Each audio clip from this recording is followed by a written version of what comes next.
Guys, a little go around to the TRX4M High Trail. This is the C10 version. Honestly, had this thing now for a few months. It was actually a wedding gift, which is awesome because my friends totally know me. Gotta say, I'm pretty impressed. Traxxas hasn't exactly the greatest track record over the past, 20 years, but pretty decent, stout little truck.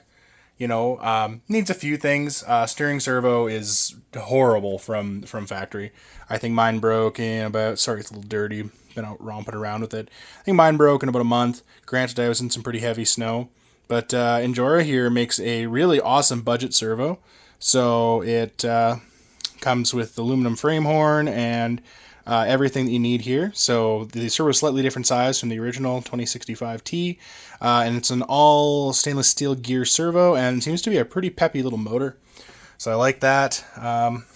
This does have, interestingly enough, so it does have solid front and rear axles, so it's indicative of the vehicle it's for. But at the same time, it's kind of neat because a lot of the old Traxxas stuff I have is independent suspension. I kind of like having the solid axles. They seem to be a little higher quality. They seem to last a little longer. Honestly, from the bottom, pretty decent. Again, there's upgrade parts. There's a lot of aftermarket support here. So we've got 6-link front and rear suspension. You've got your drive shafts there. Your transmission is basically just a drop gear from your motor. It is a brushed motor, but honestly, pretty decent brushed motor. Probably upgrade to a brushless motor. They do have a 2-speed transmission for these as well. These batteries, actually pretty impressed. They're about $30 to replace. I bought 2 extras. Pretty decent. Then this ECM is fantastic. This is the Traxxas. This is one of the first, if not the first, waterproof ECM Traxxas ever made, which is awesome because I remember the years of having to try to waterproof your ECM, and that wasn't fun. So this has a light module. This is your so you can actually plug in multiple sets of lights, battery plug-in, motor plug-in, servo plug-in. 2.4 gigahertz, pretty standard, but also pretty decent. Haven't any problems with it. Seems to hold up really well.